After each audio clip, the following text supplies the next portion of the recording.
J'ai eu deux réactions. J'étais heureuse, en même temps, j'étais un peu surprise parce que je me disais, mais comment peut-on donner un prix pour quelque chose qui a été une tragédie dans ma vie? Je me dis, mais est-ce qu'on donne le prix du meilleur capitaine au Titanic, par exemple, au capitaine du Titanic pour le meilleur naufrage?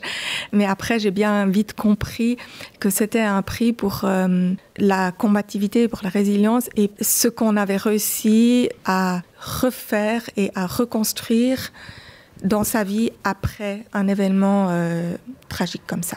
Ce prix met en lumière votre parcours de vie, après l'accident notamment.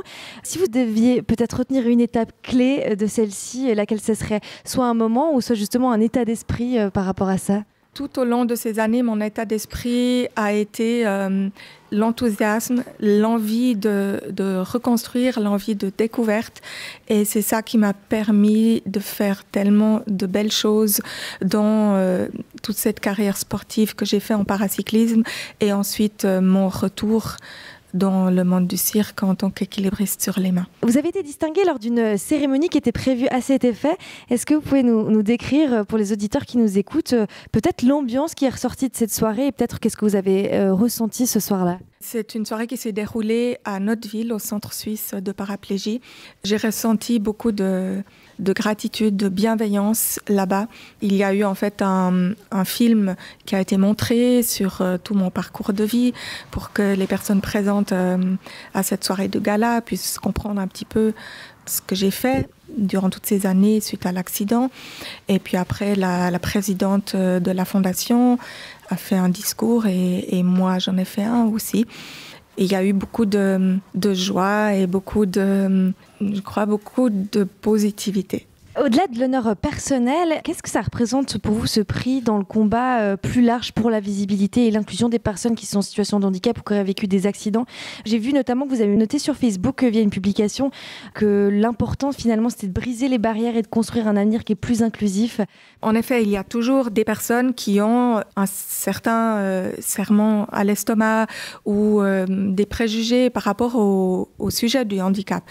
Et je pense que c'est bien de montrer que toutes les personnes qui ont un handicap, qui ont un problème ou une maladie ou quoi que ce soit, et qui ont réussi à faire quelque chose de formidable dans leur vie, à reconstruire, à construire des nouveaux projets, des nouveaux rêves et à atteindre des objectifs, de montrer ça et que c'est possible parce que ça peut donner de l'espoir, ça peut donner du courage, ça peut transmettre de la motivation à d'autres personnes qui sont dans une situation difficile et aussi montrer que un handicap, c'est pas la fin. On peut dire que c'est peut-être la fin de quelque chose, mais en même temps, c'est le début d'autre chose. Et c'est pas parce qu'une personne a un handicap qu'elle est complètement out entièrement. Une personne, par exemple, qui a une jambe cassée, ça veut pas dire qu'elle ne peut plus rien faire d'autre dans sa vie. Et d'une certaine manière, une paraplégie, c'est une jambe cassée un peu à l'extrême. Montrer que les projets sont possibles, que tout le monde peut avancer dans ses passions. Et ça, vous le faites très bien. Vous avez d'ailleurs des projets que vous continuez à réaliser en parallèle, évidemment, de cette distinction. D'ailleurs, j'ai appris que vous alliez gentiment partir de la Suisse pour d'autres projets. Je ne sais pas si on peut en avoir un aperçu. J'ai toujours mes bases en Suisse, mais je pars de nouveau en tournée pour 8 mois et demi en Italie et en Allemagne. Pour la 3e année consécutive, je vais travailler avec le spectacle itinérant Gravity's Show et pour la période de décembre, je serai en Allemagne avec le cirque Flic Flac, qui est un célèbre cirque en Allemagne. Et ensuite, pour 2026-2027, j'ai déjà un projet pour un autre beau cirque en Espagne.